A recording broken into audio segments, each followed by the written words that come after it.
Bienvenidos a nuestro último vídeo en el canal de YouTube, donde te voy a enseñar la plantación de bergamota en Italia, en Calabria, donde estamos aprendiendo un montón de cosas sobre el aceite de bergamota. Si quieres aprender un montón de curiosidades, además te voy a decir una cosa nueva que me he equivocado en un vídeo y que la voy a corregir aquí porque nos lo han explicado de primera mano. Pásate por este vídeo, no te lo pierdas, que sé que te va a encantar.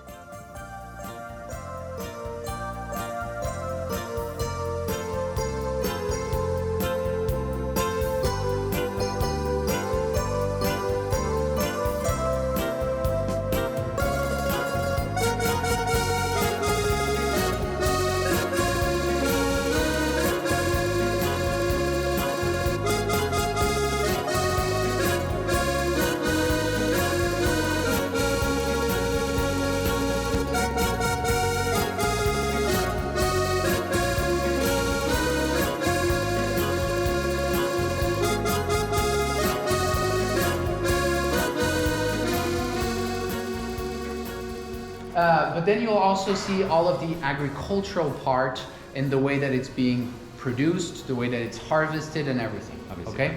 The first thing that happens, first of all, once the fruits have been picked, they're going to be brought here, they're weighed, and they're left a couple days to actually change, I would say, ripen, but off the tree for a couple days. That changes a little bit the fruit. The fruits are going to be outside pre-washed using just clean water and a brush system to make sure that there's nothing on the outside of those fruits other than just clean peel. So in contrary to most of our essential oil who are steam distilled, and steam is going to actually sterilize and clean everything, our citruses are extracted in a different way.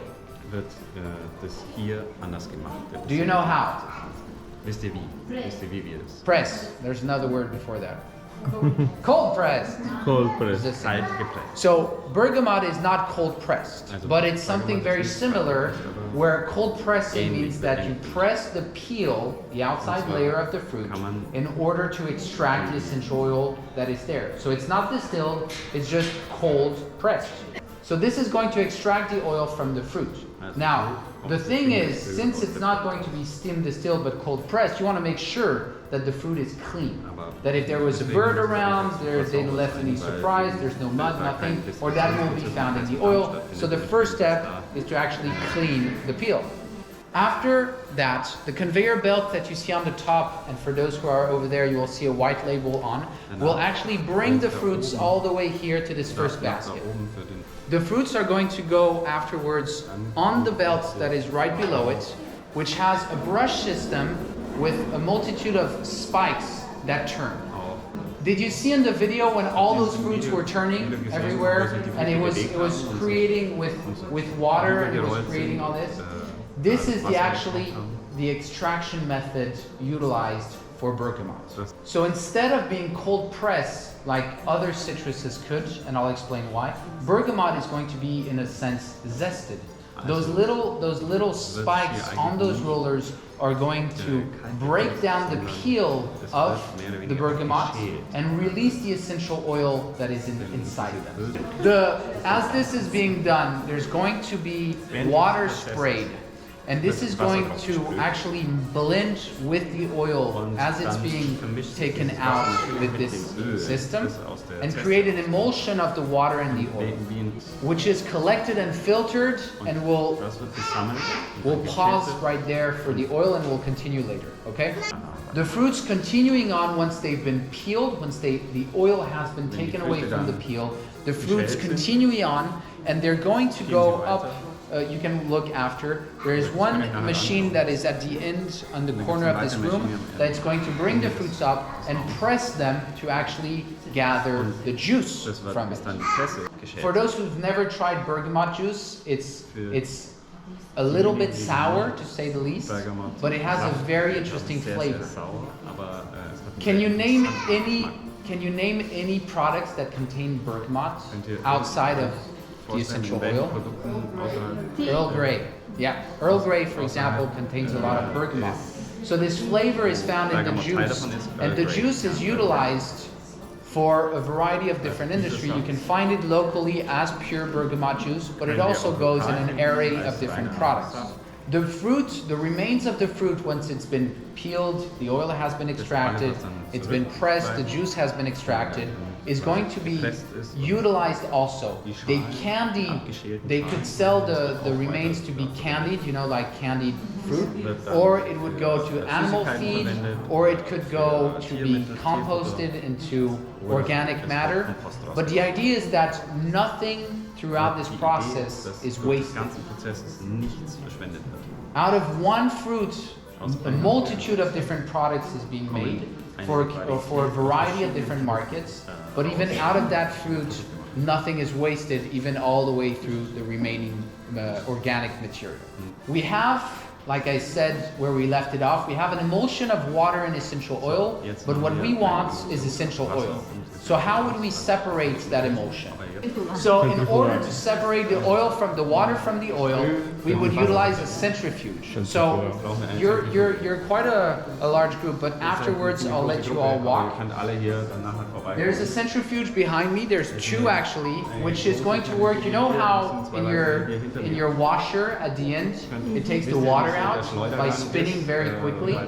This is what a centrifuge does. It's going to spin very quickly, which is going to separate the heavier water goes a direction, the oil goes another direction. Those first centrifuge that you'll see behind me take away about 80% of the water, and then we have a last centrifuge that's going to make sure that it's only pure essential oil coming out.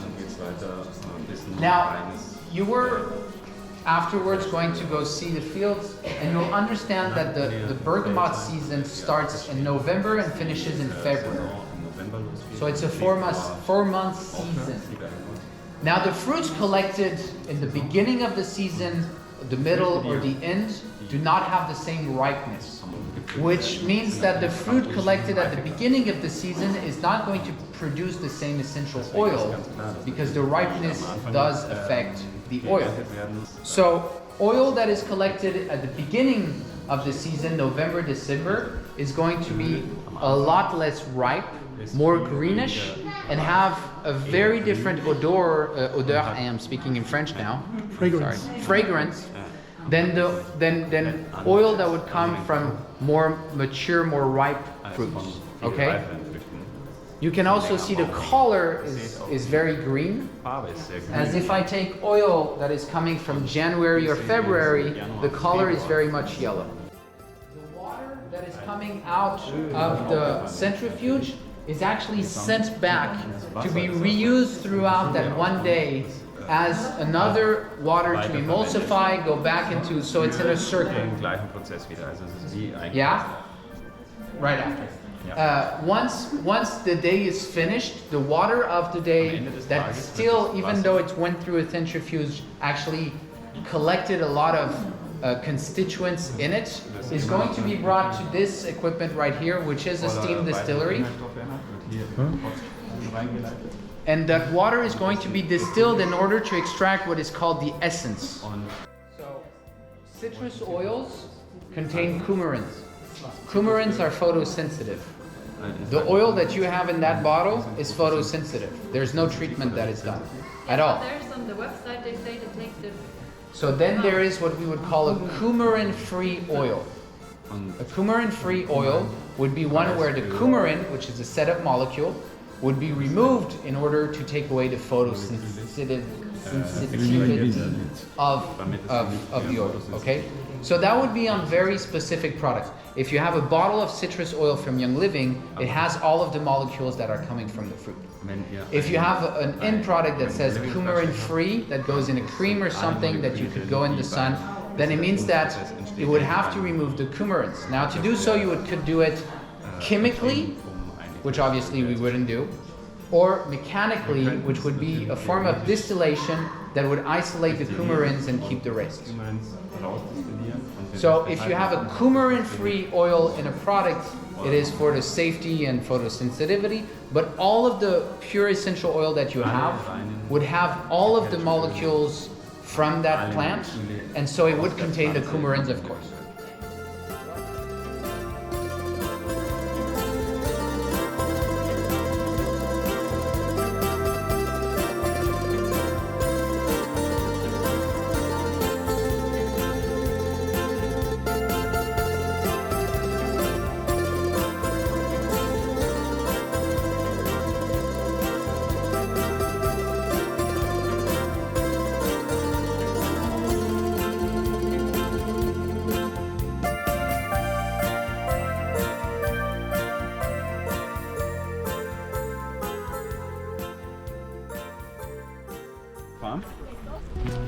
As you can see, we are surrounded by beautiful bergamot tree. Yes. Bergamot tree is an endemic species of Reggio Calabria. It's a native tree from this region, and it only grows in this region. Genau. So here we have a microclimate. This microclimate is bring here by a wind, a really specific wind that you may already heard. It's called the Scirocco. So the Scirocco wind is bringing some rain during the winter, Bringt Regen im Winter as well as humidity during the summer. und während des And you Sommers. can put everything in contrast with the wind, the fresh wind coming from the mountains that balance all the climate here. Und aus dem This Scirocco kommen makes die the gradients, temperature gradients, really balanced for the good evolution of the tree. It keeps the temperature not highest than 30 degrees and doesn't go below freezing point. Bergamot tree is a really sensitive tree, and that's why it only grows here, because the soil and the climate. The soil here is really particular as well, because it's really close to the sea. There is 2 rows of tree just across this dirt road, so on the right side and on the left side. As you can see here, we have links und a rechts. fruit, Und hier seht ihr auch, da oben hängt sogar noch and eine it's Frucht. not bergamot fruit, it's a bitter orange. Es ist eine So- Bitterorange hier oben. These 2 rows are bitter orange trees. Also 2 Reihen sind Bitterorangen. They are show rows, but it's just to show you that bergamot is a variation of bitter orange. All the trees that surrounds you are in between 25 to 35 years. The peak production for bergamot tree is just after 20 years. So from 35 years till 70 years, because we can keep the trees for up to 70 years in the fields, Maximal 75 the yields just drop down little by little as the trees get older. This farm is fully organic, so the 40 hectares on the farm are fully organic. On this side, in the fields, you can see the soil is a little bit covered by, it's a natural cover crop, it's grass. We let the grass grow naturally here, and at the end of each season we mow it, so it looks like this. So we put back all the grass into the soil, which is part of the regenerative agriculture process. It brings fertility, it brings biodiversity, and it helps the soil keeping like fresh and moist. I encourage every one of you taking one of the fruit in the basket. You can smell it, you can scratch a little bit the pile. This is where the oil is from, as Nicolas told you just before.